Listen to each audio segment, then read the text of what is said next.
ಲಕ್ಷ್ಮಿ, ಯಾಕೆ ಹಿಂಗೆ ಚಡ್ಪಡಿಸ್ತಿದ್ಯಾ? ಓ, ವೆಂಕಿ ಚಲ್ವಿ ಬಂದಿಲ್ಲ ಅಂತನಾ? ಪಾಪ ಅಷ್ಟು ದೂರ ಹೋಗಿದ್ದಾರೆ, ಬರ್ತಾರೆ ಬಿಡು.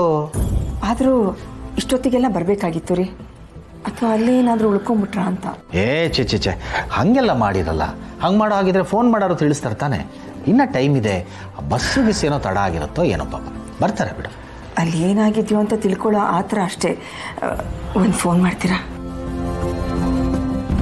ಓಹ್, ಬಂದ್ರು ನೋಡು. ಯಾಕೆ ಇಷ್ಟು ಲೇಟು?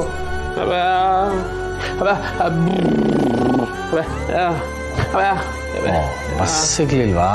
ನಾ ಹೇಳಿದೆ ತಾನೇ ಹಿಂಗೇನೋ ಆಗಿರುತ್ತೆ ಅಂತ. ಸೆಲ್ವಿ, ಕಾರ್ಯ ಎಲ್ಲ ಚೆನ್ನಾಗಾಯ್ತಮ್ಮ? ಹಾಂ ಚೆನ್ನಾಗಾಯ್ತು. ನೀವು ಕೊಟ್ಟಿದ್ದ ಬಟ್ಟೆನೂ ಅವ್ರಿಗೆ ಕೊಟ್ವಿ.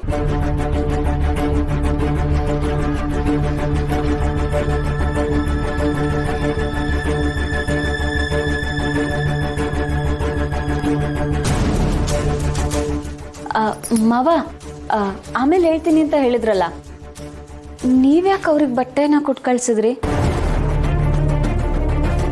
ಅವ್ರಿಗೂ ನಿಮಗೂ ಏನು ಸಂಬಂಧ ಅತ್ತೆ?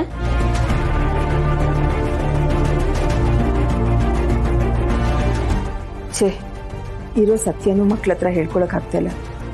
ಇನ್ನೂ ಎಷ್ಟು ದಿವಸನಪ್ಪ ಈ ಕಣ್ಣ ಮುಚ್ಚಾಲೆ? ಅದು ನಿಮ್ಮತ್ತೆ ಅವರು ಹಳೆ ಫ್ರೆಂಡ್ ಅಮ್ಮ. ನಿಂಗೆ ಗೊತ್ತಲ್ವೇನೋ? ಹೇಳಿದ್ದ ನಿನಗೆ ಗೊತ್ತಲ್ಲ.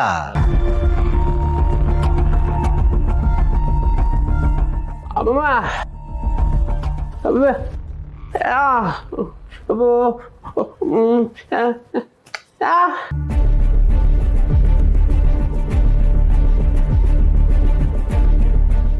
ಲಕ್ಷ್ಮಿ, ಅಮ್ಮ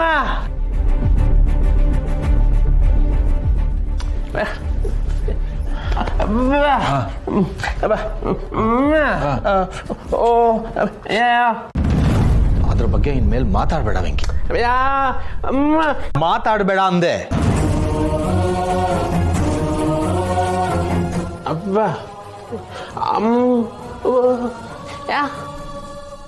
ಅದು ಅವರು ನಿಮ್ಮಮ್ಮ ಹಳೆಯ ಸ್ನೇಹಿತರು, ತುಂಬಾ ಹಚ್ಕೊಬಿಟ್ಟಿದ್ಲು. ಇವ್ರ ಸ್ನೇಹ ಒಂಥರ ಅದು ಸ್ನೇಹಕ್ಕಿಂತ ಮೀರಿದ್ದು.